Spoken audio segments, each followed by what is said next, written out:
Okay, thank you very much. We are now in public session.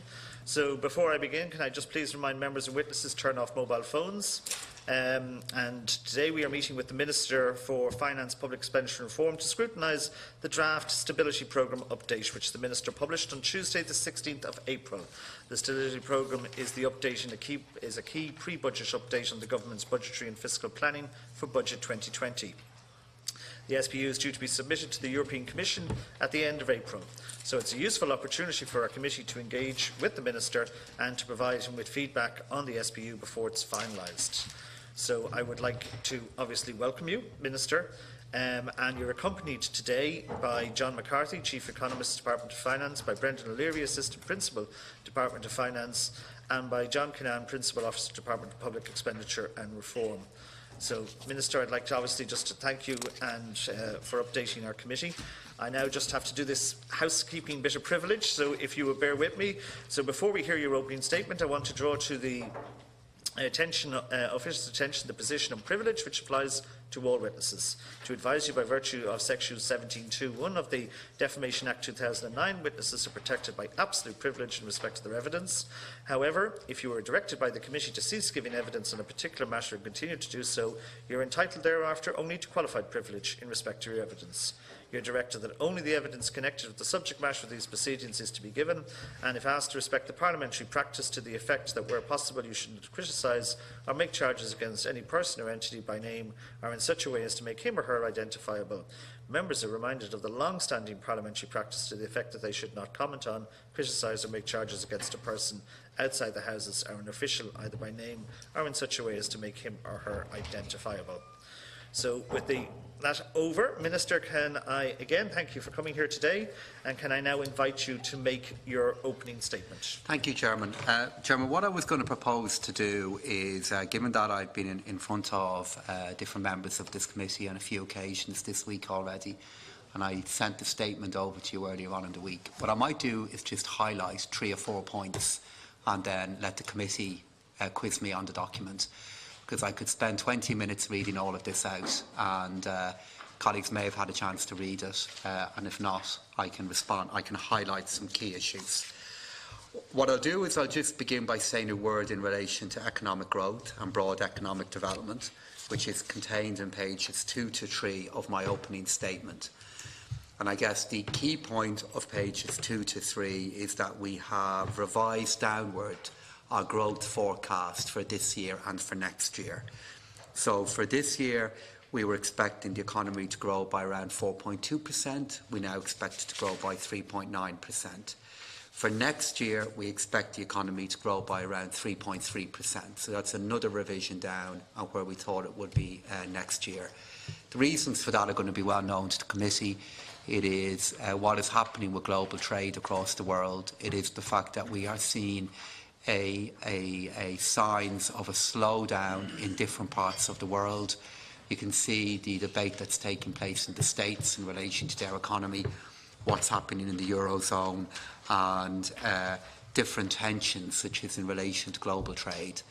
So that is having an effect on our economy. But all that being said, growth rates of 3.9% and ahead of 3% are growth rates that are still really good for the number of people that work in our economy and really good for our ability to invest in our economy over the long term. And what we're seeing happening, which I believe is a good thing, is we're seeing the really sharp and high growth rates of the post-crisis period begin to moderate into growth rates that are real, can make a difference to people's lives, but are more mature, and hopefully by being more mature are capable of being sustained for longer. That leads on to the information that I shared with the committee chairman in relation to where we are with the thing that makes the difference to most people's lives, which is, do they have a job? Can they get another job? Can they keep the job that they have? And here, the comments that I made in terms of a growth rate that's lower than forecast, but one that can still make a difference to the lives of people, is perhaps most evident. Even though we are seeing a decrease in how we thought the economy was going to grow for this year and for next year, we're still seeing employment growth that by many measures elsewhere in Europe and indeed where we've been in our not so recent past, is still really, really strong growth. So last year we saw 63,000 jobs created in our economy, and even with the slightly lower forecast for this year, we still expect to see around 50,000 jobs being created for next year. For this year, excuse me. So a very, very strong pace of employment growth for this year. And from a wage point of view, our view is that we would expect to see wages within the economy grow by around 3% this year. So within that 3%, there are many sectors that will be growing quicker, some that will be growing a little slower, but an average of 3% is below the rate at which our economy is growing. So of itself, unlikely to generate inflationary pressure, but if we were to keep it at that pace for a longer period of time, would be a really positive development for many, many people in our country. In terms of the budgetary end of where we stand overall, from a budgetary point of view, to say a little bit about the structural deficit, and then a word then about the kind of top-line deficit that we have here. From a structural deficit point of view, as measured by the European Commission, they're now indicating that we should move to a structural balance of minus 1.1% this year. That's something they're making an assessment of at the moment, and may indeed have comments about this later on in the year. However, if we look at a form of measuring our structural balance, which is specific to our own economy, which has been developed by the Department of Finance, and which has been endorsed by the Irish Fiscal Advisory Council, for this year it's forecasting a structural balance of plus 0.1%, which is actually ahead of what our target was for this year. So I remember being in this room years ago having debates regarding what the structural balance is and isn't. So there's lots of different ways of measuring it and evaluating it. The Commission would view that at minus 1.1%, that it is different to where it could be and should be. But from an IFAC and a Department of Finance point of view, we believe the balance of 0.1% is nearer, reflects our measurement of where we are and is ahead of where we were expected to be. From a top-line point of view, we believe all other things being equal will actually move to a surplus this year of 0.2%. That is ahead of where we were, where we believed we would be for this year. And were the trends that are in our economy at the moment to continue into next year, we believe that we would see us move into a surplus of 0.4% next year. But that is on a no policy change basis, and it's before any policies have been or decisions have been made. This whole document is done on a no policy change basis. What that means overall is that we will see our debt burden, which as a percentage of GDP stands at 61.1%. We expect to see that decline to 55.8% per next year. But the committee will be aware of different forms of measuring our national income that we use, most notably GNI star, and if you use that as a ratio for debt to national income, we're still ahead of 100%. The document that I shared with the committee points to where we are with our expenditure and tax forecasts. Many in the committee will be aware of where we are already from a tax forecast point of view for the quarter. We're a little bit ahead of where we thought we would be. The VAT performance in particular is strong, and our excise performance is the strongest it's now been for a number of years. But all that being said, it's only a quarter, and May in particular will be a key month for us from a VAT point of view and corporation tax point of view. And if you look at where we are on expenditure, the same point stands. For total government, we are below profile. 14 of the 17 votes that we have are below profile, but it's only a single quarter. And from my point of view, what happens in the pre-summer period across April, May and June will be the crucial period. So, Chairman, that's a tour of the key points that are contained in my document, and I'm in the hands of the committee on any points you want to raise. Thank you very much, Minister. And I have a number of people indicating we'll have our normal process of an initial round of 5 minutes and then reverting back to allow for further questioning. But the first person indicating to me was Deputy McGrath. Thanks very much, Chair. I'd like to welcome the Minister and his officials, and thank you for the abbreviated opening statement, Minister. I have 3 questions. The first one relates to in-year expenditure growth, and it's an issue that IFAC has raised and has been critical of the government. And if you look at the PBO's sheet which they prepared there in relation to if you take 2018 for example, it's very interesting to see in October 2017 it was forecast that expenditure would be 60.9 billion for 2018. It increased in the estimates in December 17, increased again in the expenditure report in October 18, increased again in the supplementary estimates of November 18, and then increased further in the revised estimates in December 18. And in the end, from October 17 to December 18, it ended up by about 2.3 billion higher than was originally forecast, so 3.8%. So do you have any observations or any concerns on that point that IFAC have raised about in-year expenditure growth, which does happen year on year? Yes, I do, and I debated this with your colleague Deputy Cowen earlier on today, that the points that IFAC made, particularly in relation to the unplanned expenditure in health in the second half of last year, while the degree of expenditure growth that we now have is far lower than we were in the pre-crisis period, I take the point that in-year expenditure growth, particularly in health, as it has recurred, is an issue that we need to do better on. And I go back to the comments that I made about expenditure a moment ago, that while the first quarter looks okay, it is an issue that we have to follow up on throughout the year. In relation to corporation tax receipts, Minister, they continue to surge ahead, and looking at a Q1 outturn in the fiscal report, and I know the first quarter is not a big quarter for corporation tax, but again the receipts were much more than anticipated. You mentioned some weeks ago when I questioned you about this issue that you were looking to find another way of measuring the sustainability of corporation tax receipts. I had asked you to consider doing a review into the sustainability, because you've been working to date on the basis of the coffee report, which said receipts were sustainable up to 2020. We've had a number of step changes since then in the level of receipts, and it appears to be continuing. So have you found a way of reviewing the sustainability of our corporation tax receipts? Firstly, I agree with what you said in the first quarter. I wouldn't draw any conclusion at all for CT for the first quarter. The key indicator we will have for the year will be May.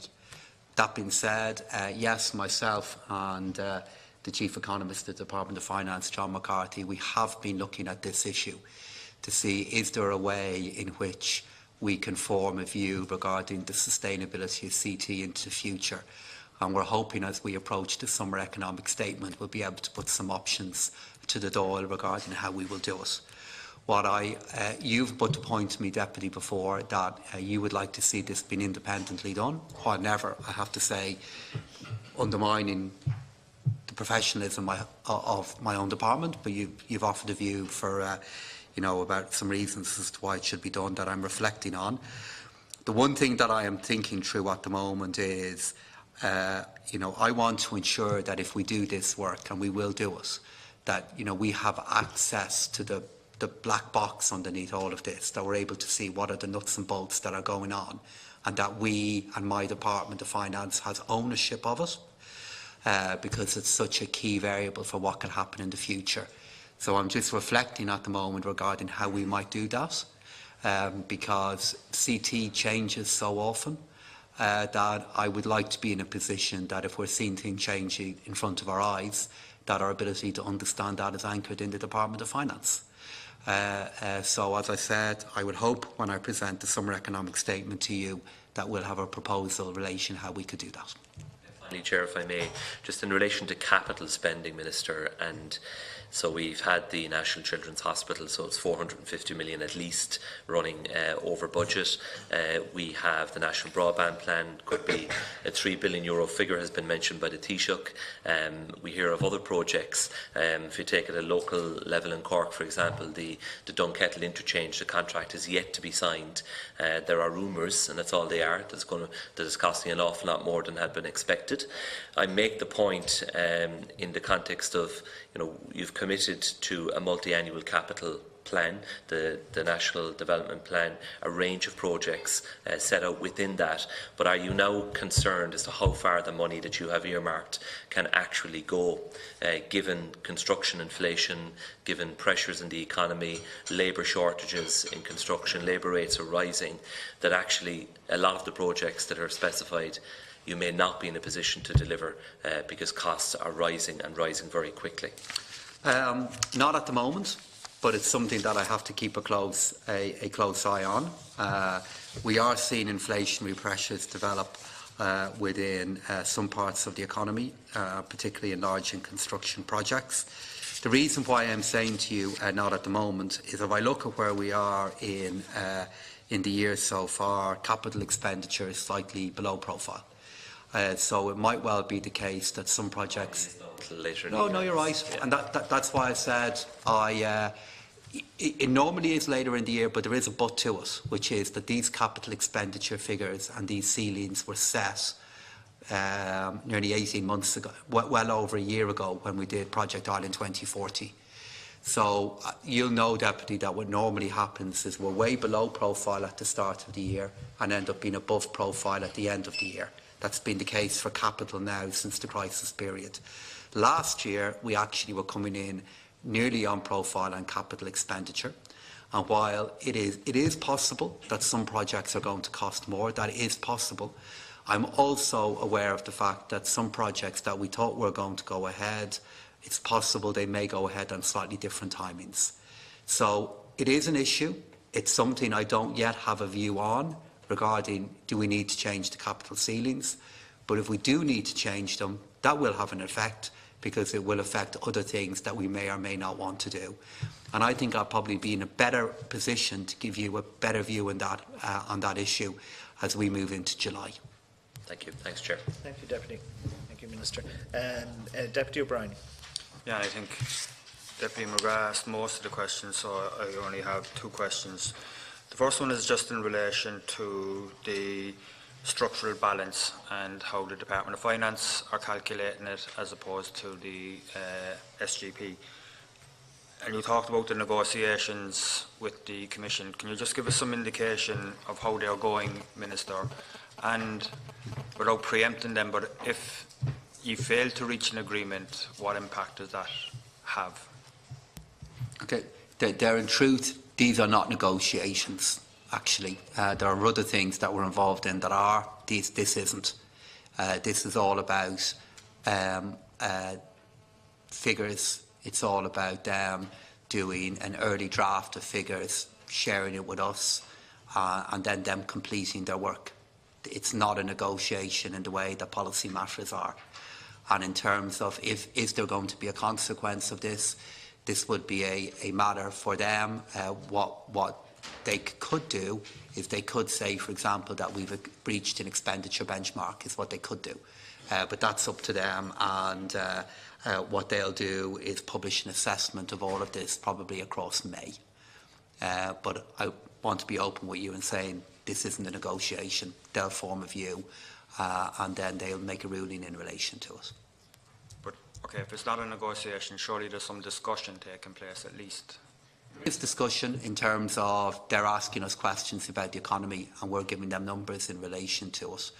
But it wouldn't be helpful for me to try and speculate how it might conclude. Okay. In relation to the fiscal space, is there any prospect of the department publishing 5-year projections in relation to the fiscal space, particularly as we're coming into a general election now, to give everyone a fair playing field? Yeah, this is a matter that, in fact, Deputy McGrath raised with me towards the end of last year. And I said that when I got to doing the summer economic statement, at this point, which we'll be dealing with in a number of months' time, I would provide a 5-year framework of how we think the economy is going to perform, and that's what I'll do. In relation to fiscal space, or so-called fiscal space, it's replete with potential for errors and misunderstandings. But I will agree with the opposition parties a way of publishing this that allows everybody to have kind of a benchmark then for decisions that they might want to make. Because I appreciate that colleagues will want to be able to form views regarding policies in the future. But Deputy O'Brien, I'm going to try and keep this style going for as long as possible. Best of luck with that. Yeah. Just in relation to the current expenditure and the projections, I note that we're looking at around a 1.5% increase over the next number of years. But if we look at the actual growth between 2001 and 2019, it averaged 5% every year. So how realistic are those projections, Minister, given what has gone in the past to what we're now projecting? Yeah, they are lower than what they will be. And the reason for that is the figures that you have of the 1.5%, they take account of demographics, they take account of pre-existing commitments and so on. And there is a view that what should happen is that budgetary decisions that normally happen, it should be assumed that they continue into the future. I take a different view in relation to that. If that's the path you go down, we'll get to a point that a Minister for Finance in the future will be making decisions on tiny parts of their budget. And I think it is the preserve of ministers who will come after me, and hopefully me in the future, to be able to decide how they allocate a degree of funding at budget time. But what is the case is that expenditure growth in the future will be higher than the figures that you are referring to there, but that will be the result of a budget day decisions that hopefully the Dáil will pass. I mean, health must be a particular worry in relation to that, because that drives some of those increases. And I mean, I think we saw a document last week where health spending is already it's above what was budgeted for. So I can't preempt whether there'll be a need to fill another hole in health at the end of this year, but in all likelihood there will be some hole to be filled. Well, health expenditure for January, February and March was on profile. It was what they indicated it would be. But it is the case that, as you well know, that for every other year we have had supplementaries in the Department of Health, and for last year it was of a far higher level than we've had before. And both myself and Minister Harris have spoken about this. I think the two things we need to do is firstly deal with where we are in health, and I am absolutely committed to doing far better than we have done before in this area. And then secondly, at the end of each year, we have had other government departments that have needed some technical supplementaries for themselves, but when you put all those supplementaries together, they do result in a material figure.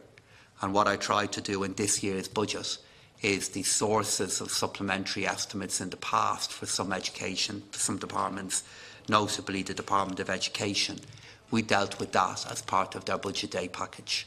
So I want to try and reduce and eliminate where we have been in other government departments, but and myself and Minister Harris are already working on health expenditure.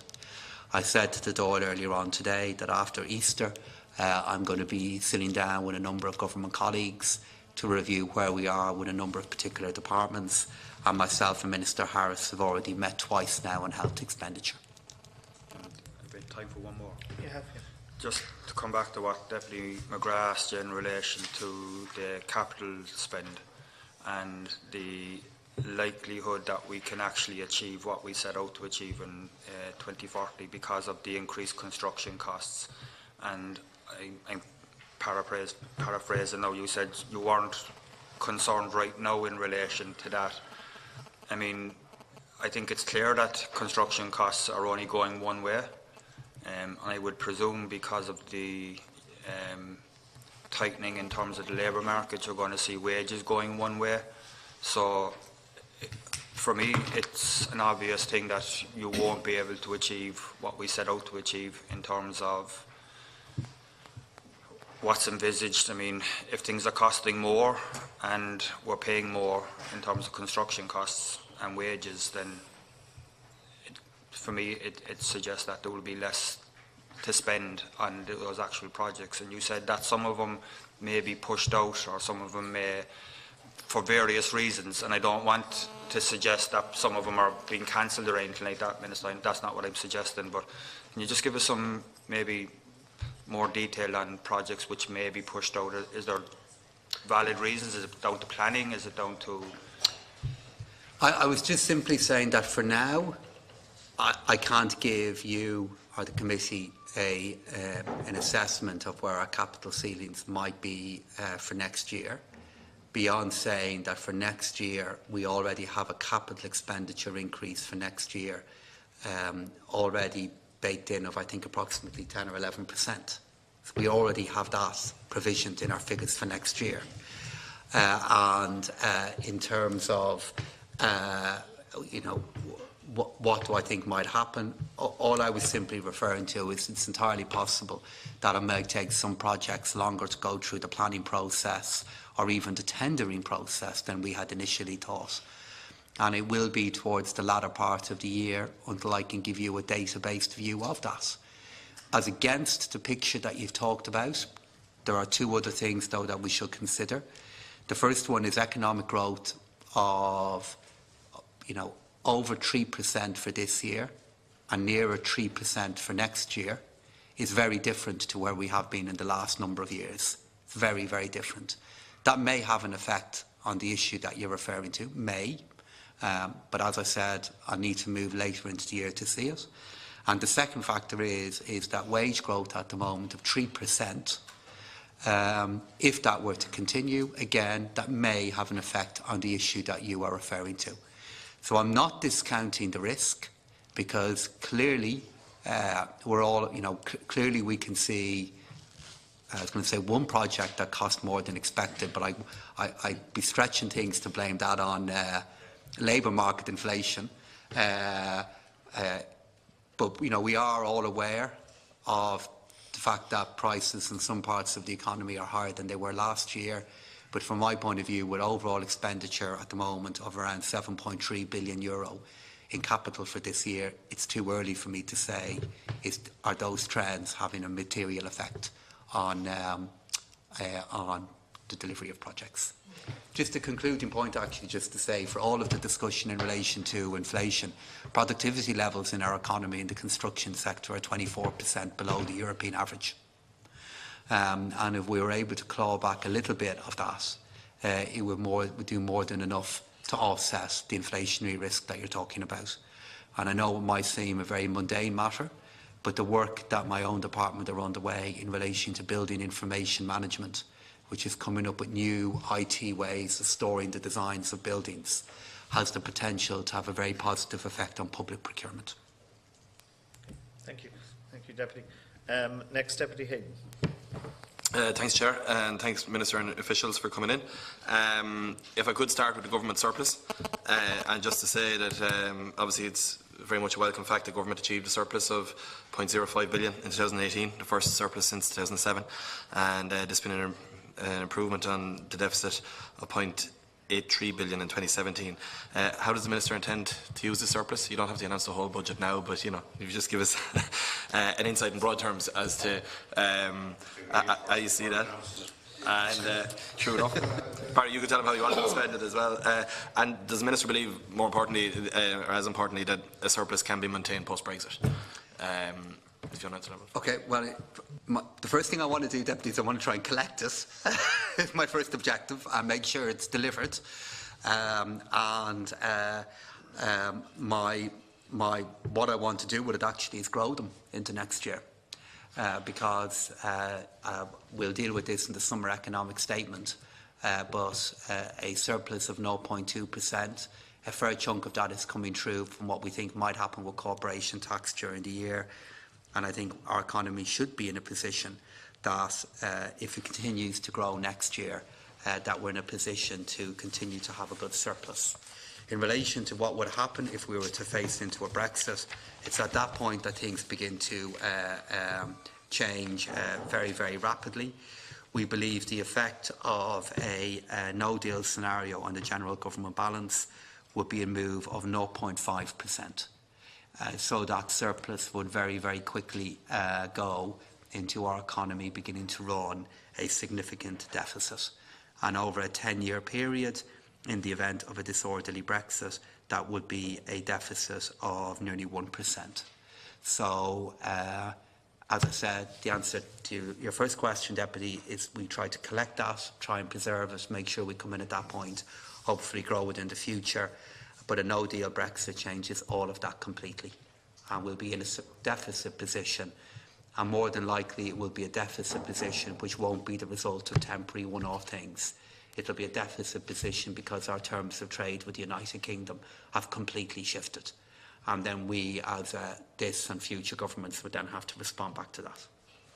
Okay, yeah, that kind of answers my second question, where I was going to talk about forecasting around disorderly Brexit, but obviously that element of work is in place, and we hope it's a soft Brexit, as has been looked at. In relation to climate action, as someone who was a member of the Climate Action Committee that issued our all-party report in recent times, and ahead of Minister Bruton's all-of-government approach, climate action being the issue of our generation, and I think if we didn't have Brexit, it would probably be the biggest issue there before us now.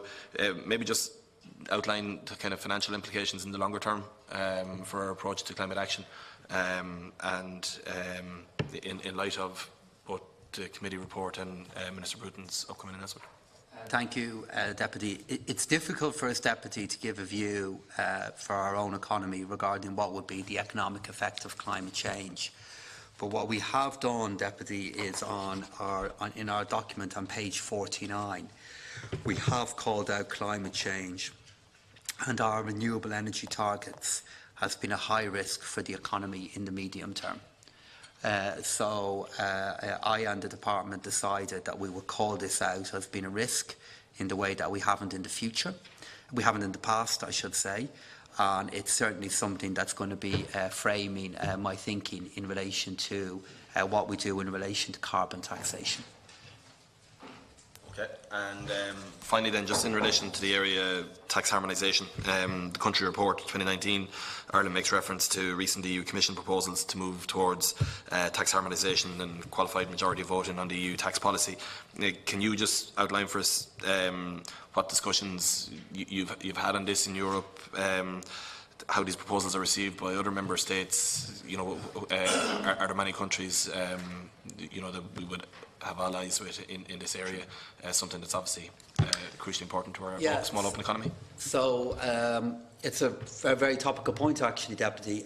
In the last informal finance ministers meeting that we had in Romania, this was the subject of discussion, because, as you will be aware, the European Commission has indicated again that they'll be publishing proposals to remove the principle of unanimity from tax-making decisions in the future. And it's apparent to me, Deputy, that for all kinds of different reasons, there are many countries who will have a big concern about that, many countries. In the past, it would have been Ireland and one or two other countries that would have had the strongest views in relation to that. Now I can see more countries, for different reasons, sharing the same view.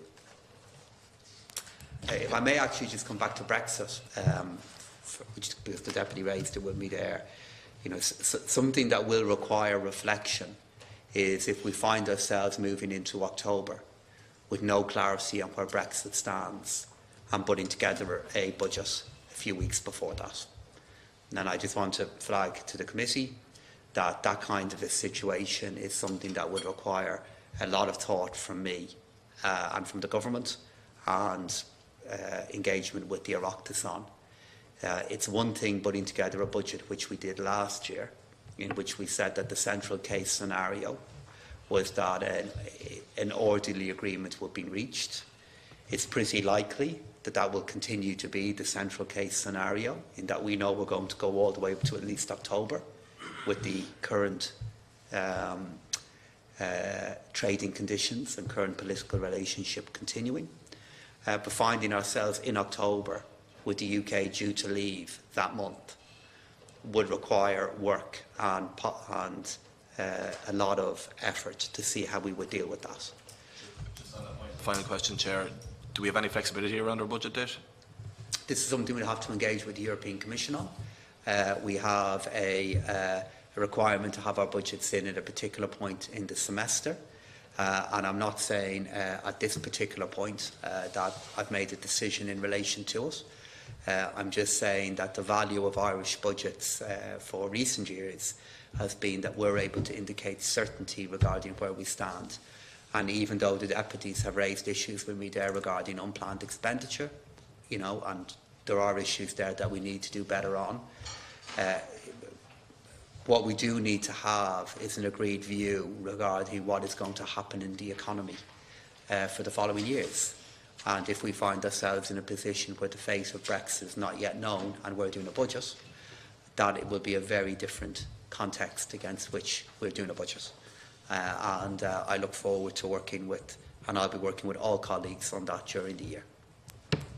That makes sense. Yeah, thanks, Chair. Thank you very much, and thank you, Minister. Deputy Boyd Barrett. Thanks, Minister, for your contribution so far. Thank you. Minister, we've dug ourselves out of a very big hole over the last, at the bottom of the recession to where we are now in terms of getting back to economic growth and restoring employment and so on. But we still have massive hangovers, however you view the justifications for what were done during that period, resulting from that period. Massive debt, still, which you say yourself is very worrying. A very big housing crisis, a big problem with our health services and so on, infrastructural investment that's needed in a number of areas, right? So there's some big hangovers. And now we're starting to see the warning signs coming against us in terms of Brexit, significant risk, likely impact on economic growth, global trade beginning to contract. We don't know where that's going to go. Climate change, as has been mentioned, where the risk is high because we've done extremely badly in terms of addressing it. We're way behind the curve. An over-reliance on a small number of multinationals, and again, you rightly identify this as high-risk stuff, right? So do you think that we're acting with the sort of urgency and, if you like, radicalism, for want of a better word, in addressing these problems, given that they're coming at us now and we're still suffering the hangover, very severe hangovers, from where we've come from? In climate change, I don't see any ambition, really. We're way behind, and we're still trying to expand sectors of the economy that are contributing towards this in terms of agricultural exports. That doesn't make sense to me. We're talking about a carbon tax where I don't think we've even done research on the impact it would have. But the research I've seen on British Columbia shows it has no impact. Setting aside the arguments about the fairness and so on, British Columbia analysis that's been done of it shows there's no impact, and that's the only thing you're really talking about, right? So in terms of diversification of the economy, where's the ambition to diversify the economy, which Brexit highlights for us, which the slowing down of global trade highlights for us, which the overemphasis on multinationals highlights for us? Where's the radical ambition to really shift things, to diversify the economy, to insulate ourselves on that? I just don't see it. And lastly, just to follow on the discussion we had earlier on, we've talked about how, one private company effectively now has us over a barrel on broadband and the cost that could be. We've seen the National Children's Hospital, the overruns there. Could I put it to you, another serious danger in terms of expenditure is the reliance we have on the private sector to deliver our housing output over the next while, particularly in the social housing area. That the cost of that is going to be left jeopardy. Is going to be absolutely extortionate. And again, they have us over a barrel, right? And there's no real reason to believe that that cost is going to, do anything but escalate. Just in relation to a few different points, I think this Dáil and I think this government has acted with more urgency than we sometimes get credit for, particularly when it comes to tax policy. And it is to the credit of you and Deputy Lahart and his party that they've been willing to support measures like that.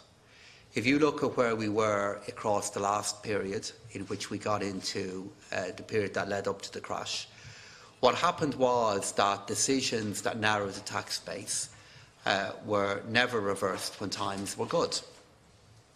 And we have done that in the last two budgets in terms of our tax policy.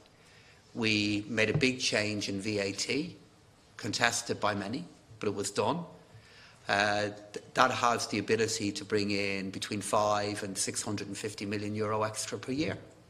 It's a really big tax change. We made the decision in relation to stamp duty on commercial property. Exactly the kind of change that never happened before. Yet we were able to assemble a majority in the Dáil to do all of that. And there's many other measures that have happened that are smaller in scale, but they are very big tax changes that a minority government was able to make happen with support in the Dáil. And carbon tax could be another one of them. Now, you said there a moment ago, Deputy, that you quoted evidence there from British Columbia.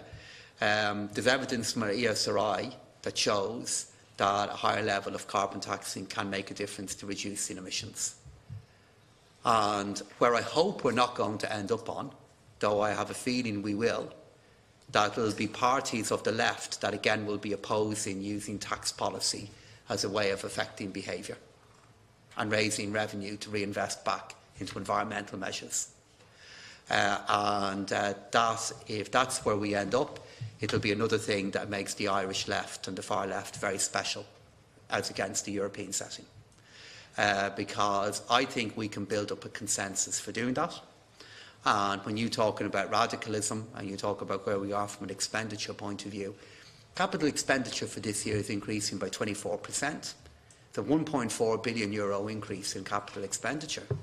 And it is making a really big difference to projects all over the country which are happening. I just think of my own part of the city. Look at Grange Gorman. Look at Devony Gardens. Look at Dominic Street. And that's just a small part of our city. Projects like that are happening. Use Dominic Street as an example. They're both happening, though. On a very small scale. Much smaller than what they're both happening. They're both funded. And anybody who thinks Devony Gardens is small scale should come out and see it. What is happening with it. And they are all examples of things that are happening. But do I think we could always be more radical and do more? Of course. But the trick is, can you build a majority of votes to do it? Thank you, Minister. You have about 30 seconds. Well, first of all, I would note, Minister, that the left supported the government in the VAT increase, yes, and on the stamp duty on commercial property, we actually proposed it in our budget. Whether that's where you got it from, I don't know, but we proposed it the year before you did it, right? So the idea that we're not willing to make, and indeed side with the government in making sort of radical proposals in this area would be unfair. I'm just pointing out to you that on the issue of carbon tax, there's no good evidence for it. And in fact, there's very strong evidence that it becomes the substitute for doing the things that would actually be radical and actually significantly impact on carbon emissions, where we have failed dramatically. And you didn't answer the point as to whether other areas of, like, industrial policy are going in the opposite direction of diversifying our economy away from reliances on sectors that are dramatically contributing to our poor performance on CO2 emissions. Thank you, Deputy Minister. Look, that point is fair, that in order that other parts of the economy need to play their part in it, and this is why the plan that Minister Breathnach is putting together, an all-economy plan for climate change, is going to be really important, because all parts of our economy have to play a role. I agree with you on that. No government on its own is going to be able to respond back to the huge challenge that will be climate change, but it is the responsibility of government to take the leadership position on it. And we, under Ireland 2040, the investment we have in public transport, the investment that we have in renewable energy is part of it, but it's not all of it. What I would be interested in, Deputy, in the debate that I sense is approaching on carbon taxation, is maybe at another point you could give me some examples of economies that have done well, reducing emissions without using carbon tax as being part of how they do it. Thank you, Minister. Deputy Lahart. Thanks, Chair. Thanks, Minister, and your officials, and for your willingness to attend. We're always very grateful for that. Unlike one of your Secretary Generals, to whom we wrote on a number of occasions, the Chair of the Committee, but I'm sure there'll be another opportunity for us to meet him. Two questions, really. One is, you said in your budget speech, and or in the context of Budget Day, I can't remember specifically, and you referenced it here, and I'm delighted to hear you say that you had made a commitment that you would be meeting more formally with the Minister for Health in the context of monitoring, keeping an eye on the health budget, and you've referenced that you've met, yourself and Minister Harris have met on a few occasions in relation to that. Can you give just what's the context of that, and are they formal meetings with officials from both sides? And what kind of issues have you crossed in those meetings? How regular have they been? Yes, they've been formal meetings. There have been meetings with officials on both sides. We've had now 2 of those meetings.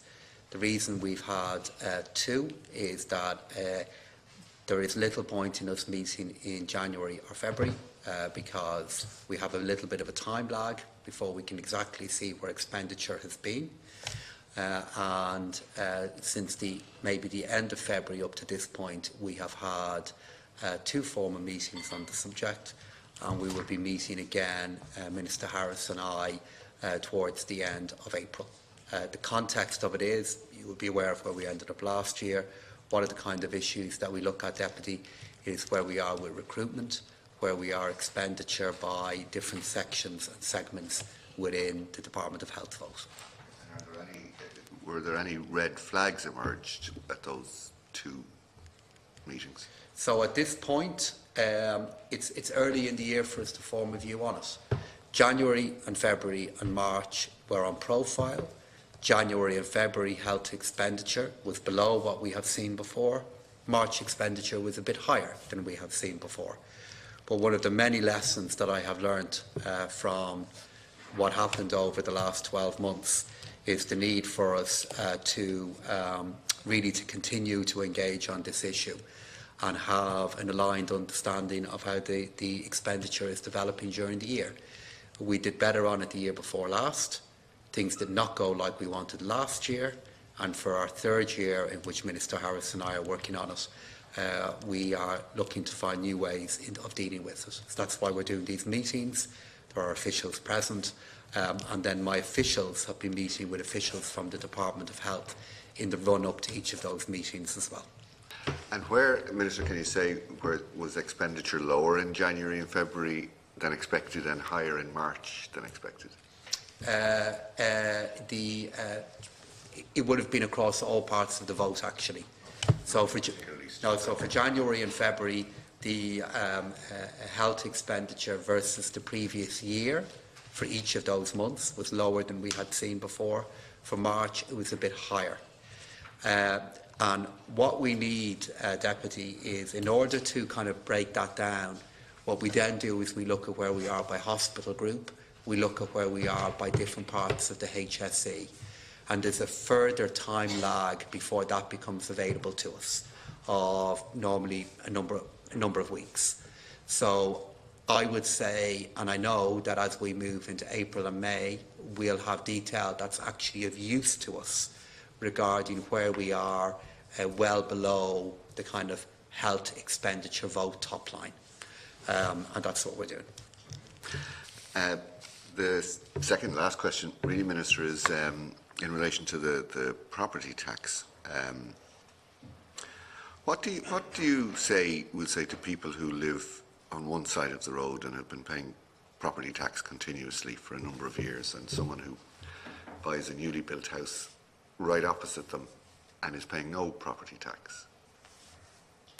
That I aim to ensure that their neighbour is paying property tax in the same way as they are.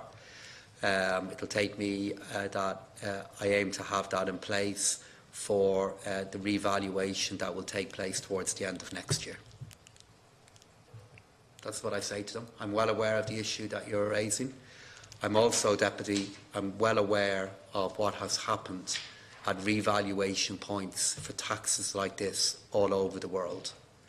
And if you look at the report that I've given back to the committee, that I know I'm going to come in and be engaging with you later on, the committee a while ago said there's two different models that we'd like to have a look at regarding how LPT could work. He said what we'll have is either a model in which we fix yield for the country and allow each local authority to vary the rate, or a model in which we fix the rate for the country and then allow that to yield the current yield that it does. And after months of poring over many different tables and many different ways of doing it, it became very apparent to me that because of the different levels of price growth in different parts of the country, the consequences of either of those two routes are really different to what perhaps I think even you may have expected. And I am going to, and I will, ensure we can retain that tax. I have some thinking, as you'd expect, regarding how we will do it. But when you look at my report, as I'm sure you have, Deputy, the consequences of the different options that the House has been considering, and indeed I was considering, may be different to what was initially thought. You expect an increased yield from it, given that there will be thousands of properties that aren't included in the existing LPT would be brought into a revised or reviewed LPT. I'm just wondering, would that yield be proportionate, commensurate to the numbers that are being brought in, or do you expect to increase the yield anyway? I would expect that the majority, if not the majority, but it's far too early to say, the majority of the additional yield will come in from new homes that are brought into the tax base. And I think an essential thing we should be able to do is we should be able to demonstrate that all properties are taxed the same regardless of when they were built. So let me give you an example. So let's say we had said that we want to go ahead and bring new homes into the LPT now. Actually, that's actually the very point. So let's say we brought them in at present value. That would mean automatically that all the homes that were built before that point have to be taxed in the same way, which would then mean that there would be a very immediate increase in yield from the existing homes. So what we did is we looked at an alternative way of doing it, of saying, for example, would there be a way of coming up with a way in which you could ascribe a nominal value to homes that have been built since 2013 and have that sitting aside the 2013 valuation point. And after a lot of examination of this, it became apparent to me there is no easy way of doing that. And if we're going to bring the homes that have been built since 2013 into the tax base, which I believe they should be, because otherwise the inequity that you've referred to will only grow, the best and fairest way of doing it is to bring new and existing homes in at the same valuation point. and that's something that I will be recommending and believe the House should do when we get to the point of passing legislation on the tax.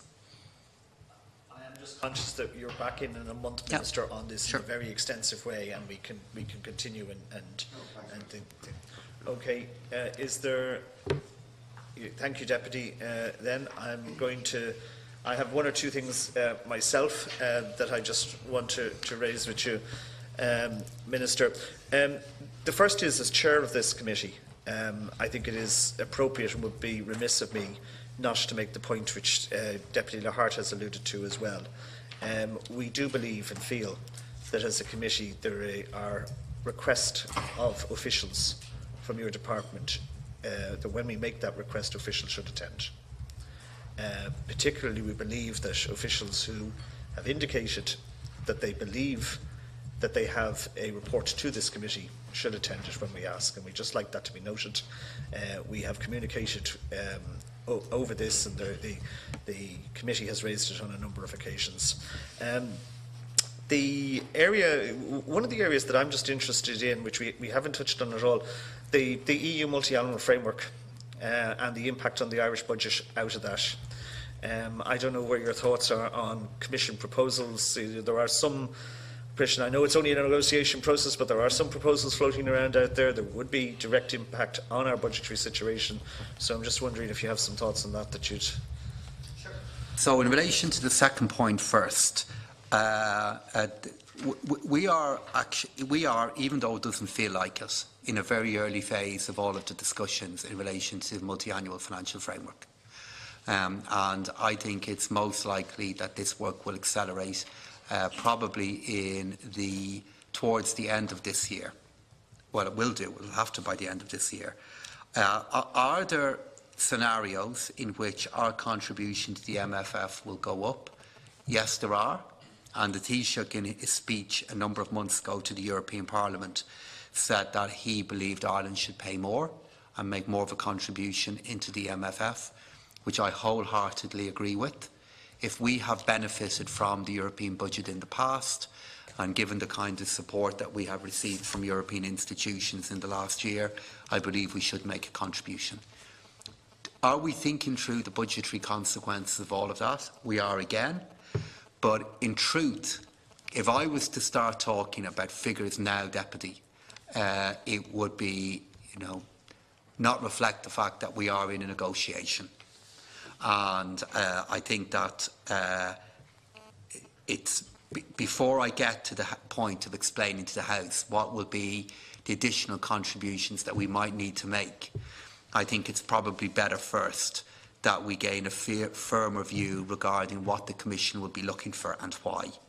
And when we've done that, Deputy, I'll be very happy to come back in and update you on that, on the budgetary consequences of it.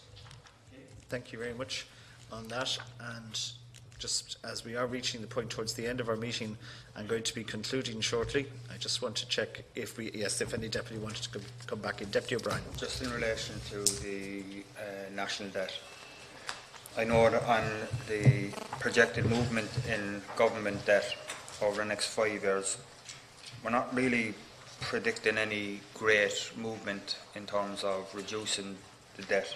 It's on table A5, page 65. And it says the general government debt to GDP ratio obviously significantly drops from 64.8 to 51.6. Could you just explain that, Minister, given that the closing debt balances in 2018 are going to be pretty similar in 5 years' time? Yeah, well, you're correct. And if I look at table 13, Deputy, that refers to some of the figures that you've just touched on, it's the case that our national debt, while it does dip in 2020 to under 200 billion euro, it then rises again. There's two reasons for that, though. The first reason is will the government of the day make a decision to run larger surpluses than are currently based in this document? I mentioned to you earlier on that all of the figures here are done on a no policy change basis. And if the government of the day was to decide to run larger surpluses, that figure would begin to come down. The second thing that will be open to us is whether we want to, what would happen with one-off gains. I'm of the strong view that if one-off gains become available to the state, we should be using all of them, or nearly all of them, to reduce that debt figure. Because there will be one-off gains that will be available to the state, I believe, that could play a material role in reducing that figure. And when the economy moves into the next recession globally, because there will be a global shock at some point, we're part of a global economic cycle, the lower we have that figure, the better our ability will be to withstand the different challenges we may face. It goes without saying that the other variable that is there is that you'd have to look at that figure in the context of debt to national income. And you're asking me a question about a stock, the amount of debt that we have, but we also expect the income that we have to grow across the coming years, which will bring our debt as a percentage of national income down. But I think about the stock a lot. In relation to the government debt, is the majority of that at fixed interest rates, or what proportion would be at fixed interest rates? Yeah, so around approximately 90 to 95% of it is fixed. And what we have is we have if you bear with me, I'm sure there's a document in here, part of our document that talks about our average interest rate. Yeah. So I'll just get that for you now, Deputy. Yeah. Thanks, John. Yeah. So if you have a look at page 34, Deputy, at the end of table 13, you can see that our average interest rate across that period is around 2%, which is an extraordinary turnaround, a staggering turnaround, in fact, from where we have been over recent years. And then if you go back to the point that I made earlier on, you can see that our debt as a percentage of gross national income does begin to come down quite a bit, particularly after we go through 2020. And if you were to use debt as a percentage of GDP, it would be a far lower figure and continuing to grow down. And that indeed is up there at the top, the second row. But I think that as a percentage of gross national income is a better measurement of how we really do. Thank you very much. And Deputy Boyd Barrett, you wanted to come back in for a supplement. I did, yeah. Minister, just on the housing issue, I mean, do you recognise that the lack of affordable housing is a macroeconomic problem for us, if you like, in terms of, you know, bringing migrants back, stopping the flow of people out of the country who we need in a whole number of sectors and so on, and that therefore we need, you know, and potentially impacting on foreign investment and so on in the country. And if so, how do you see us addressing that challenge? And we had a discussion earlier on about rebuilding Ireland, right? And we can debate about, you know, the balance, if you like, between current expenditure, and we did earlier on. But can I just ask you this question, right? Do you accept, whether or not we agree or disagree about rebuilding Ireland, that we have to phase out at some point the reliance on, the heavy reliance on current expenditure to the private sector to deliver social housing, because it is not as good value for money as doing it ourselves? And if you accept that, surely we have to move much faster than we are, because it is a risk. Apart from, you know, the housing problem, it's a risk to be so dependent on something that is so costly for us. And have you fully quantified that risk and that cost of money pouring out in the billions in RAS, HAP and leasing to meet the targets of rebuilding Ireland? Did you get my question? I do. So, in relation to your question of do I want to change the balance between current and capital expenditure when it comes to housing, the short answer to that question is yes, I do. And in relation to your first question regarding do I accept that it's a macroeconomic risk or an overall risk for the economy, the answer to that question is yes, I do as well. Deputy, you and I differ on lots of things, as you well know, but I accept the genuineness with which you're approaching this issue, as I know you do mine. But the balancing act I'm trying to walk all of the time is building more homes, but doing it in a way that is really sustainable for our economy and doing it as quickly as we can. You don't think we're spending enough in our economy and capital expenditure, and you've argued that point with me many times, and we have different views on it. But to increase capital expenditure by a quarter in a year is as significant an increase as you'll find in our recent economic history. And the reason why I did that is I accept that there are many legacies from the awful period that we went through that are causing trauma, anxiety for many of our citizens today. But even if they weren't legacies, even if they were starting all over us, in front of us in this year, in 2019, we want to do better. I don't want families and I don't want young children growing up in which the only home they've ever known is a hotel bedroom. And we can address this, and we're going to. And that is why we've made the kind of increases in investment that we have. Okay. Thank you, Deputy. Thank you, Minister. I'm going to now bring our meeting to a conclusion.